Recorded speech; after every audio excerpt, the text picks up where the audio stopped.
Hello friends, आजचं thumbnail पाहून तुम्हाला समजलंच असेल की आज मी कांद्याची पात करणार आहेत. Welcome to my channel. तर कांद्याची पात करण्यासाठी सर्वात आधी लागणार आहे कांद्याची पात. तर कांद्याची पात इथे बारीक अशा पद्धतीने कट करून घ्यायची आहे, व्यवस्थित अशा रीतीने. त्यानंतर आपण ते एका बाउलमध्ये काढून घेणार आहोत. कांद्याची पात करण्यासाठी आपल्याला मेन इन्ग्रेडियंट लागतो तो हरभऱ्याची डाळ. हरभऱ्याची डाळ आधी 2 तास भिजत घालणे आवश्यक आहे, जेणेकरून ती भिजलीच गेली पाहिजे.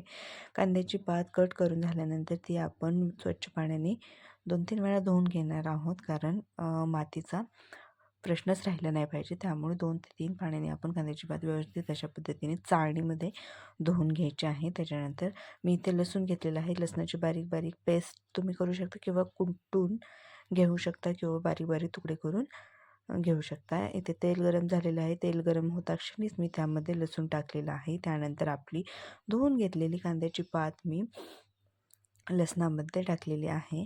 व्यवस्थित अशा पद्धतीने हलवून घेतलेलं आहे, खाली वर करून घेतलेलं आहे. त्याच्यानंतर त्याच्यामध्ये मी हरभऱ्याची डाळ जी भिजत घातली होती 2 तासापूर्वी, ती मी त्यामध्ये आता टाकून घेतलेली आहे आणि बारीक गॅस करून ठेवलेला आहे. त्याच्यानंतर आपल्याला व्यवस्थित अशा पद्धतीने सर्व मिश्रण हलवून घ्यायचं आहे. हलवून झाल्यानंतर आपण त्याच्यावर एक 5 ते 2 सेकंद झाकण ठेवणार आहे, जेणेकरून कांद्याची पात ही खाली चेपली जाते, म्हणजे वाफेने. तर आपण इथे हरभऱ्याची डाळ अजून टाकून घेत आहोत. व्यवस्थित पद्धतीने सगळीकडनं हलवून वगैरे घ्या तुम्ही आणि त्याच्यानंतर तुम्ही एक त्याच्यावर झाकण वगैरे ठेवून घ्या. तर मी इथे मिरची पावडर टाकून घेतलेली आहे. शक्यतो कांद्याच्या पातेला तुम्ही मिरची पावडर टाकत जा, मसाला वगैरे काही टाकत नका जात जाऊ.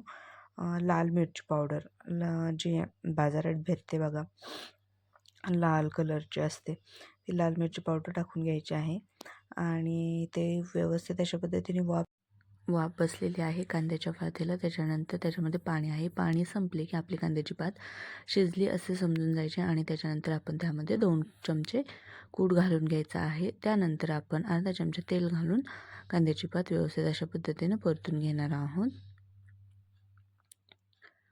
आणि थोडा 5 मिनटं आपण त्याच्यावर झाकण ठेवून घेणार आहोत. त्यानंतर ही आपली कांद्याची पात आपली तयार झालेली आहे.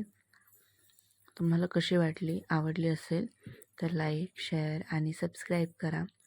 माझ्या यूट्यूब चॅनलला खूप छान अशी दिसत आहे आणि टेस्टिंगला पण खूप छान लागते. तर तुम्ही या पद्धतीने एकदा नक्की ट्राय करा. व्हिडिओ आवडला तर लाईक, शेअर, सबस्क्राईब करा. थँक्यू.